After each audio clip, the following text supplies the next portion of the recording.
बहुत देर से अपनी पत्नी की बेइज्जती सुनकर सचिन अपने कमरे से बाहर निकलकर अपनी माँ यशोदा जी से कहता है, अब बस भी करो माँ, और कितना जलील करोगी अपने शब्दों से उन्नति को। वो कह रही है ना कि गलती से हो गया, फिर भी आप उसे बेइज्जत करती ही जा रही हैं। सबसे गलतियाँ होती हैं, इसमें कौन सी बड़ी बात है। तू चुप कर सचिन, तुझे पता क्या है जो बीच में अपनी टांग अड़ा रहा है। अरे तेरी पत्नी एक नंबर की सुस्त और कामचोर है। इससे एक भी काम ठीक से नहीं हो पाता। ये देख, मेरी इतनी महंगी सिल्की की साड़ी जला दी। अब मैं पहन कर क्या जाऊँ। पूछ अपनी बेढंग पत्नी से, जिसे उसकी माँ ने कुछ सिखाकर नहीं भेजा है। हर दिन इसके नए नए किस्से होते हैं।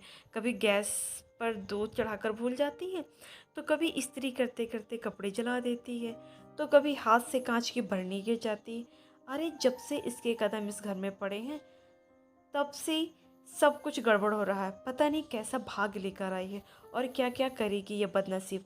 गुस्से से तिलमिलाते हुए यशोदा जी कहती हैं, आप भी ना माँ, कहाँ की बात कहाँ ले जा रही हैं। अब साड़ी जलाने और दूध गिरने से बदनसीब कैसे हो जाती है माँ। बंद कर अपने मुंह से अपनी पत्नी की वफादारी। अरे भूल गया क्या, जब से ये आई है क्या क्या हुआ तेरे साथ। वो एक्सीडेंट, फिर उस एक्सीडेंट के बाद काम से तेरे बॉस का निकाल देना, ये सब उसके ही नसीब का दोष है। इतनी सी बात तुझे समझ नहीं आ रही है जो तो मुझ पर चिल्ला रहा है। वाह माँ, गलती उसकी नहीं होते हुए भी आपने बड़ी आसानी से सारा दोष बेचारी उन्नति पर मर दिया। एक्सीडेंट उसके नसीब की वजह से नहीं, बल्कि उस ट्रक ड्राइवर की गलती से हुआ था। वो गाड़ी शराब पीकर चला रहा था, उन्नति नहीं।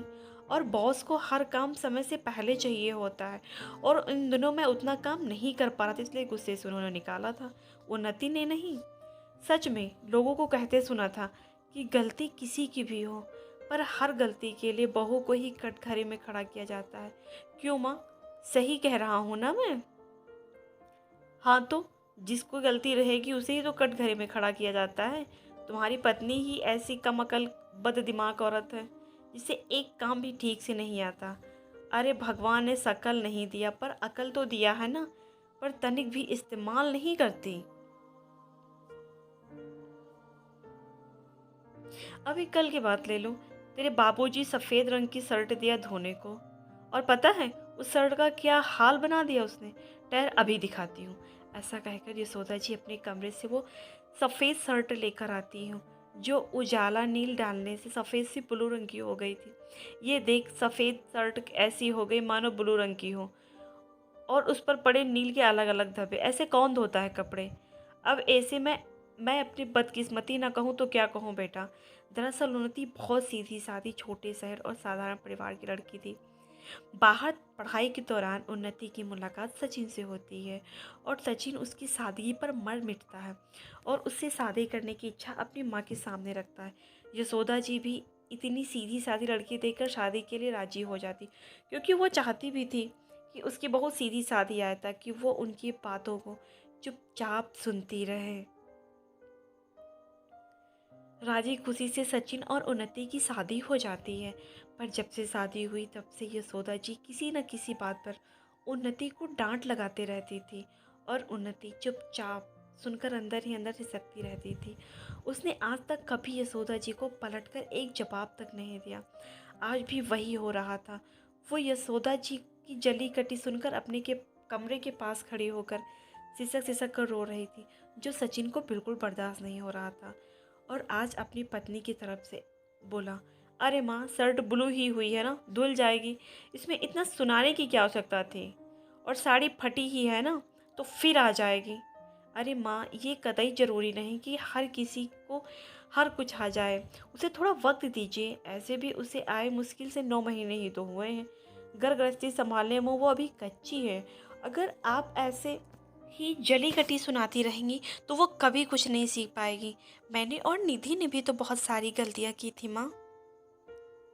हमारी वजह से भी कई नुकसान हुए, पर आज तक आपने हमें कभी नहीं कोसा, उल्टा हमें प्यार से सिखाती थी।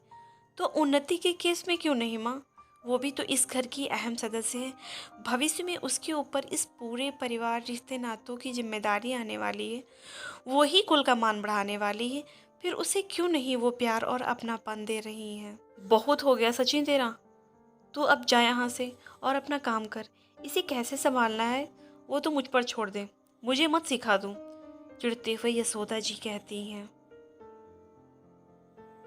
ऐसे कैसे छोड़ दूँ माँ? वो मेरी धर्म पत्नी है और उसके मान सम्मान की रक्षा करना मेरा कर्तव्य है। जैसे पापा आपके मान सम्मान का ख्याल रखते हैं, इसलिए उसे बदकिस्मत मत कहिए, क्योंकि अब उसकी किस्मत मुझसे जुड़ गई है। और अगर वो बदकिस्मत है तो कायदे से मैं भी उतना ही बदकिस्मत हूँ माँ। इसलिए मुझे भी उसी कटघरे में खड़ा करो माँ, जिसमें आपकी बहू खड़ी है। सचिन के मुंह से समझदारी की इतनी बड़ी बड़ी बातें सुनकर यशोदा जी आंखें झुक जाती हैं और फिर कहती हैं, आज तूने मेरी आंखें खोल दी बेटा। मुझसे ही सब्र नाम की चीज़ नहीं है। मुझे उन्नति को वक्त देना चाहिए। सही कहता है, तो उसे आए कितने दिन हुए ही हैं। घर गृहस्थी की बारीकियों को समझने में समय तो लग ही जाएगा। आज मैं तुझसे वादा करती हूँ कि मैं उन्नति को आज के बाद कुछ नहीं कहूँगी, बल्कि हमेशा उसका साथ दूंगी और माँ बनकर उसकी सारी कमियों को दूर करूँगी और उसकी कमियों को दूर करने में उसकी मदद करूँगी। फिर यशोदा जी ने उन्नति को पास बुलाया और गले से लगा लेती हैं। दोस्तों, कहानी कैसी लगी प्लीज़ हमें कमेंट बॉक्स में अपना फीडबैक दें। कहानी सुनने के लिए धन्यवाद।